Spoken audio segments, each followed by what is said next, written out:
Hi everyone, it's George Belleville here with the Head for Home team of the KW Collective, and I'm making this video because I want to talk about a topic that comes up a lot. I just had this conversation again with somebody this week, and that is helping someone else buy a home. It happens a lot. It's usually parents or older family members helping someone buy a home. But I want to touch briefly on some of the things you need to consider with it. We're going to do some follow-up videos that go into more detail about really what you need to consider when you're doing this. But it's a lot to think about. There are financial considerations, legal considerations, family considerations, psychological considerations. There can be a lot of stress and confusion caused by doing this if there are multiple siblings and the fairness issue comes up. So it really is a lot to think about. And as always with the Head for Home team, when we think about anything, we use our home buying path or our home selling path. And PATH, the acronym stands for Plan, Assess, Take Action, and Head for Home. And most of the time, plan and assess are a bit of a loop because as you assess, it may change your plan. But I want to touch on those briefly. So there are really two plans when you're doing this. There's the plan for the purchase of the house, but there also needs to be a plan for how you're going to help someone buy a house. And there are a lot of different ways you can do this. And like I said, we're going to do another video about that.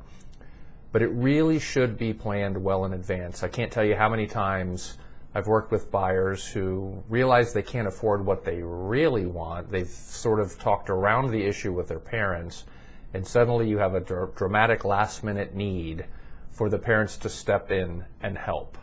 And while that's wonderful, it also creates a lot of stress, a lot of pressure, and maybe there were better options that could have been used if you planned ahead and had this conversation sooner.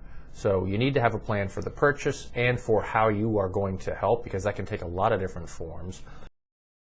Then you need to assess, and as always with purchasing a house, you need to assess how much money you have, how much you need, your savings, what you can qualify for, all the standard things with buying a house. But you also need to assess the person's help that is helping. How can they help? What form is it going to take? What's their risk tolerance? A lot of other things, as I said, we'll go into later, but it's not a simple answer. And going through that financial scrutiny and revealing perhaps things that sometimes parents don't want to reveal, there are a lot of issues that come up with that. So that's plan and assess. Taking action gets back to being the easier part, which is for the purchase part. Those are just the steps of deciding what you want, going out to look for them, looking at houses, doing the things necessary to figure out what you want, doing the things necessary to get your loan or figure out exactly what's needed for the loan.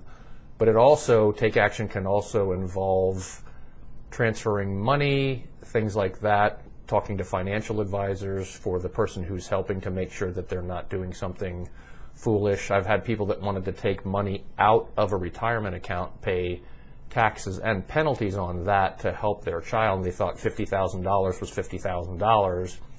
And $50,000 withdrawn early from a retirement account is more like $30,000 because of all the taxes and penalties. So that's part of the take action, is implementing the plan and the financial strategy that we have.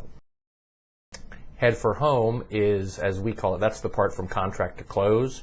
So that's, you've found the house, you've got it under contract, you've finalized the financing, finalized the purchase of the house, which, as I said, it's really important to talk about these in advance because lenders don't like to see surprise money. They don't like these things to happen near the end. There are letters that need to be written sometimes. If you're going to be involved in this purchase, then they're going to want to scrutinize your finances and see where that money is coming from. There are rules and regulations about all that. So there really is a lot to consider. So as I said, we're going to do some follow-up videos about each one of those. If you're thinking about helping someone buy a house, or you're thinking about asking someone to buy you or help you buy a house, you don't need to necessarily wait for our videos, of course. You can reach out to us and be glad to fill you in on that. As I said, there are financial implications. There are tax implications, too, that sometimes people forget about. You can't just give people money willy-nilly as you want without having some tax implications too. So we would love to talk to you about that. Keep an eye out for the videos as they come out. And as always, if you need anything, give us a call. Our information is nearby, either above or below wherever this video is. Hope you have a great day and take care.